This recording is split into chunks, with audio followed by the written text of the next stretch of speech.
As you noticed from the title of this video, this is a very different video from my normal vlogs. I'm doing a book review today, and I want to first begin with saying why I read this book. Because the book I'm going to introduce is a self-helping book, or self-help book, and it began with that I one day just felt like I wanted to read more Swedish books, because I usually just read a lot of English books, but I want to try to read more Swedish ones just to help improve my Swedish language.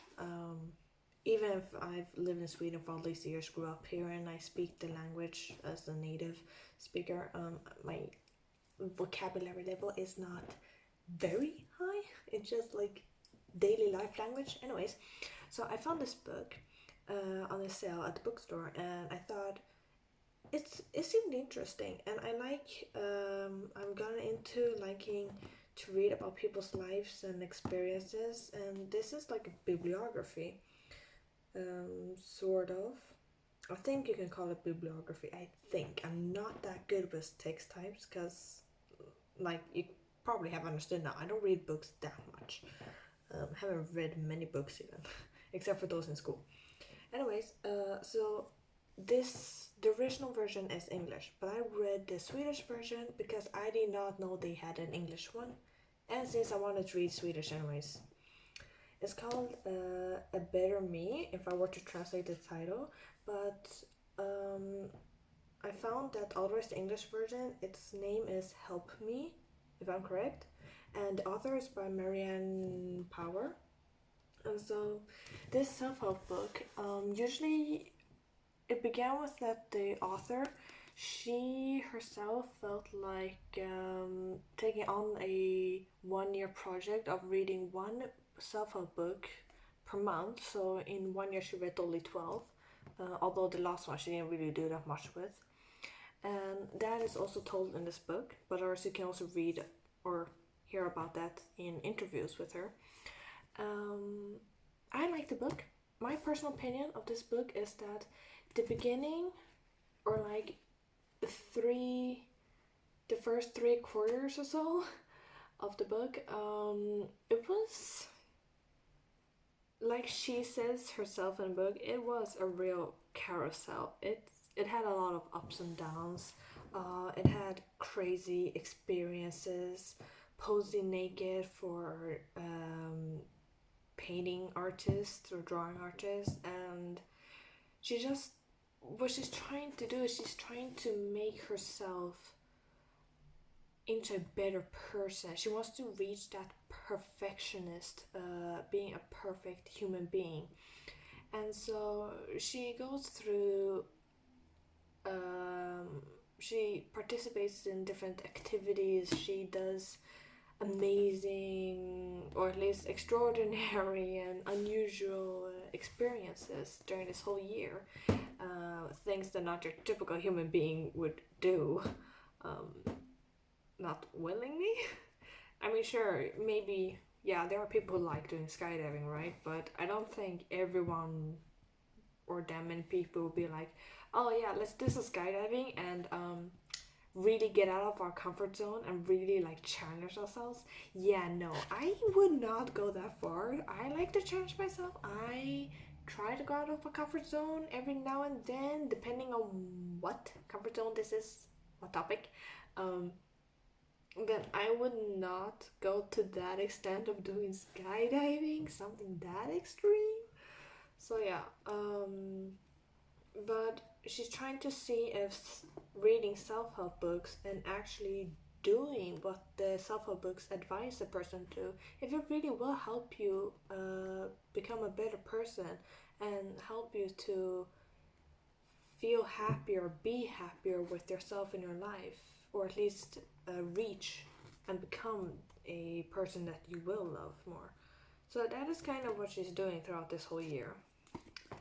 And I want to say there were many moments I sympathized with Marianne in her experiences and how she felt, and I just really enjoyed reading how she went through all of this, the people she met, the experiences she went through. meeting guys, trying to find the right guy, but who knows, did she find the right guy? She never tells. My favorite chapter is chapter 16, which in Swedish is called Hitta en make, and then question mark.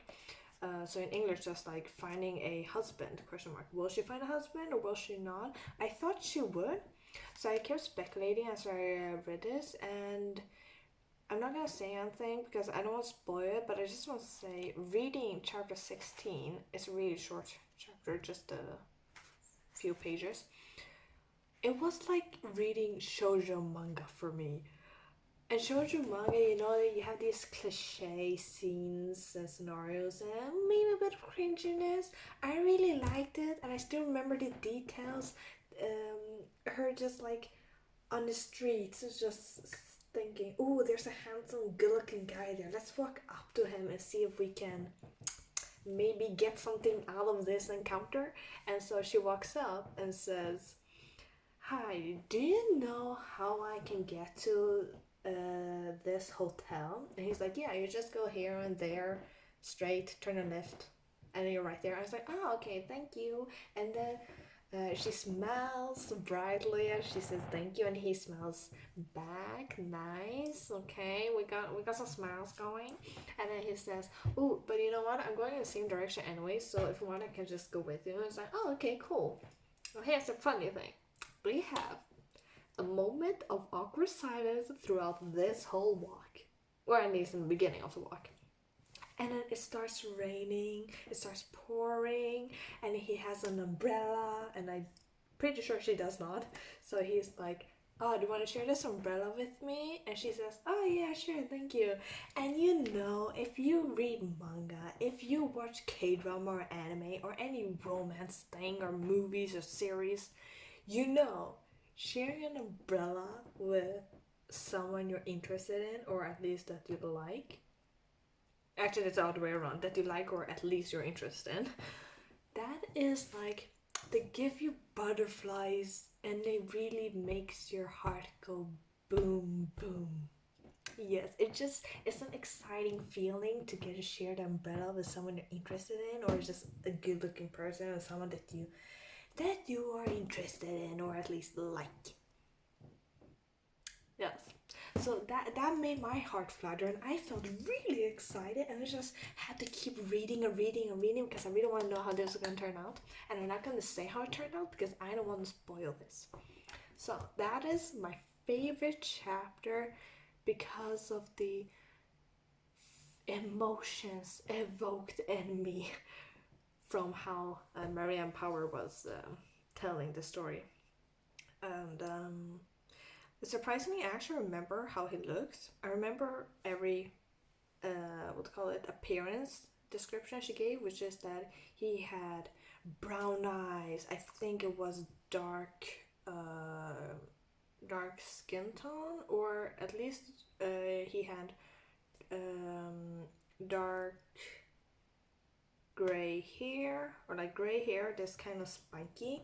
Because there's reading the Swedish version, they say it's spetsig grått hår. So spetsig is kind of like pointy, so I'm gonna guess it's spiky. I'm not sure what kind of hairstyle he had. At first I was thinking like anime style where the hair just like sticks up, but I feel like that's not it. So I think it's just like a normal hairstyle. Yes, I don't know. Anyways, that was my favorite chapter. And then, so the whole first 3/4 of the book is kind of, it's really, it doesn't feel like you're reading a bibliography just because it's not common experiences or activities that you do in even just 1 year. So it was interesting, especially the chapter about religion. Talking to your guardian angel. According to the interview I saw later from 2018, she says that's the self-help book that told you to speak with the guardian angel. That was the least helpful for her because it just didn't work out for her. So yeah. And then as you near the end of the book, it becomes more relatable and more pleasing to read. I'm not sure. I mean, I felt a lot of the things here pleasing. There's one guy in this book that I really was hoping for things, and I like him, and he is a sweet person, or at least that's how she describes him to be, and he seems to be nice and everything. Oh yeah, because all of these characters, they do exist, except she kind of put like she created one character for example, three of her friends, because these are she includes people who were with her on this journey of self-helping project. So she created characters that represent two or three or more of her friends. So there's this one character I love, and it's the guy that lives in Greece. It's the guy that she walked up to and spoke to at the cafe, and then they got a bit of talking going and so forth. Yes, I'm not gonna spoil much on that, but he's my favorite male character, anyways. And yeah, so near the end, we get to hear a bit more about, well, did self helping books help you? Did it improve your life? Do you feel happier now? And she she isn't sure. She wasn't sure in that chapter if it really did help or not. But when her mom and her best friend Rachel, like my name but not me, they asked her, well, what do you think? How do you feel now? And she kind of describes and says, well, I feel like I'm gonna go and clean my room and so forth. And then the friends and the mom feel like, well, then I think the self help project has helped you. At least in one way or another, it has. So that's the kind of conclusion they drew. And then the last chapter I really like. It's like a key. So it's like the answers to a question. Uh,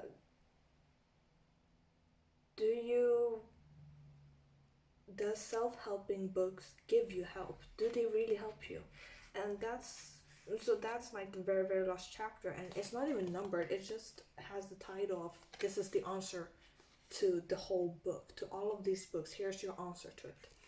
And it's a short chapter, but I really like it. She's sitting at the balcony of her friend's place writing this at this very moment, and she's just like, it's so peaceful. It's she's just sitting there on the balcony, just enjoying the weather, the blue sky, and the small ground path down out the window that she sees.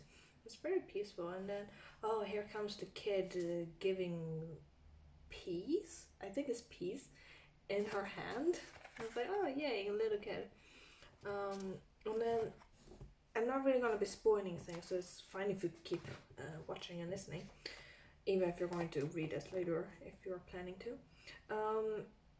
At at the end of the whole book and of this last chapter, she decides to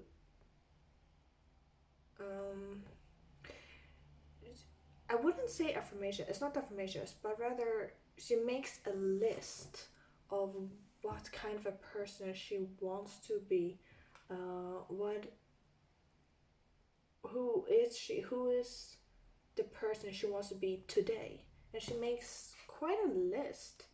And I actually really like this list. As I was reading it, I felt as if I could relate to it and understand, because during her self-help project, she really became so occupied with herself and her project, so she neglected her friends a lot. And I kind of relate to that, because in my early teenage years, I'm still young and still a teenager, but like in my earlier teenager years, I used to work part time, and then I was still studying as a student.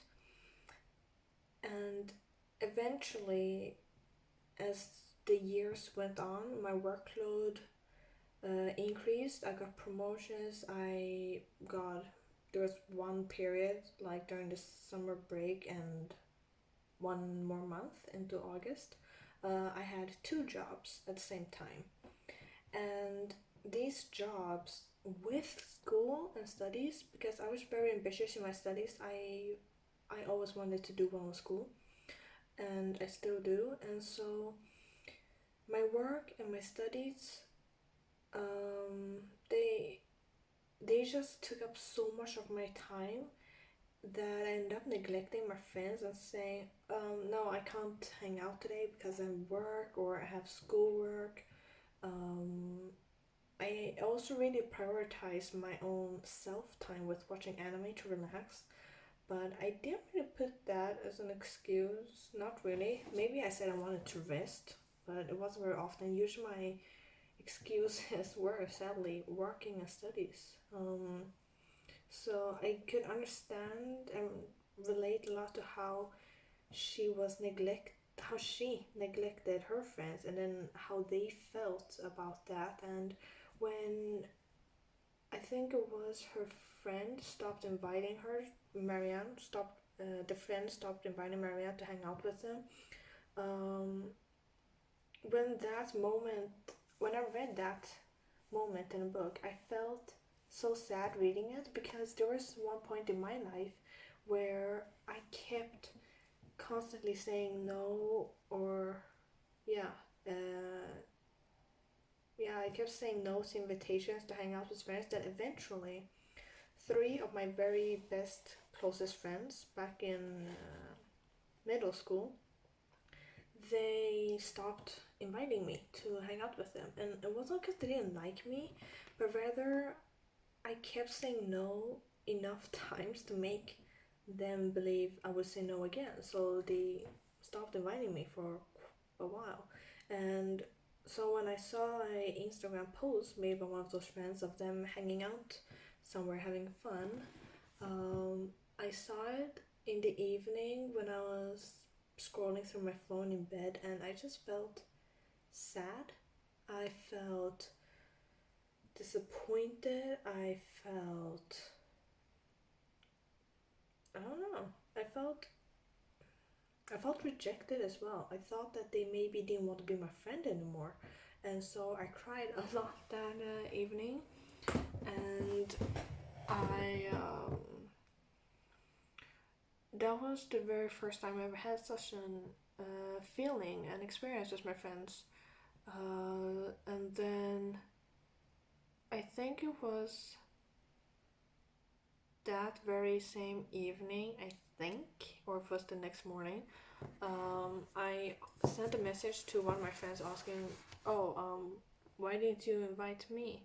And they simply said that, well, first of all, if you want to blame anyone, just blame it on me. It's not their fault or anything. It's just, um, it was something about that. Like, it was her idea or something. I don't know. But she basically just said, if you want to blame anyone, blame it on me. And I said, no, I don't want to blame anyone. I was just wondering, just because I wanted to know if they still consider me to be a friend or not. Because if they don't want to be friends with me, I mean, there's nothing I can do about that. You can't force someone to be your friend. Um, so I just wanted to know why I wasn't invited, and so they explained how, yeah, well, I, we thought you wouldn't be able to, and also there was also the fact that our humor, the three of them have more similar humor, while my humor is quite a bit more different from theirs, which, yeah, I actually have acknowledged that and noticed that, because some things and jokes they find funny, I don't really find funny. So our humor is very different, but we still get along as friends and so forth. And even after that incident, um, I got the situation and reasons explained, and I felt like, okay, I mean, it is reasonable and I'm fine with it, but please don't make these decisions for me. That is one of the things I still stick with today, and that I hate the most, that other people make decisions for me. I understand that I will say no to invitations to hanging out and so forth many times, but it's not because I don't want to spend the time with the person. it's because I have things I prioritize more, and also I have many people, like during some periods of the year, maybe at the moment I'm having many people inviting me to hang out with them, and then I have to choose because I can't go to all these activities due to it's I don't have the time, because of my priorities of studies and career. So I kind of try to balance it all while taking care of myself. So it's like self care. Um, so yeah, I told them, well, next time please ask me and then I'll decide if I can or not. Because if there is something I really want to do, like if they invite me to just go to a cafe and I really want to go and catch up, I will make time for for that appointment. I always, whenever there's something I want to do, like I really want to do, I will make time for it. So I just, yeah, I felt disappointed that they didn't ask me, but I understood why. So it wasn't completely unexpected. Um, so that was that, and that is a similar experience to what Marianne went through when she started her self help project. Her she became too self occupied and neglected her friends, and yeah, they got so distant. Even one of her best friend started hating her, and or at least disliking her. They ended up kind of breaking up their contact. So yeah. Oh, but first of all, I just want to say today, I still have contact with these three friends of mine from middle school. It just we don't have frequent contact. We don't really keep in touch with each other necessarily, but we still have each other on social media. If there ever is anything we want to talk about or just send a message or anything, we will do that. So occasionally we may chat a bit or send a message and so on and catch up for a short moment. But I don't hate them. I never hated them. I never disliked them. I just felt disappointed. So yeah. So this self help book, I would recommend anyone to read it if you're interested. If you just want to see how you can improve yourself in your life, if you want to know how to, I don't know if this will give answers to how to, but rather how to learn to accept yourself and your life as it is, or at least appreciate what you have. I don't know how to explain it because there's so much brought up. Like she does the project,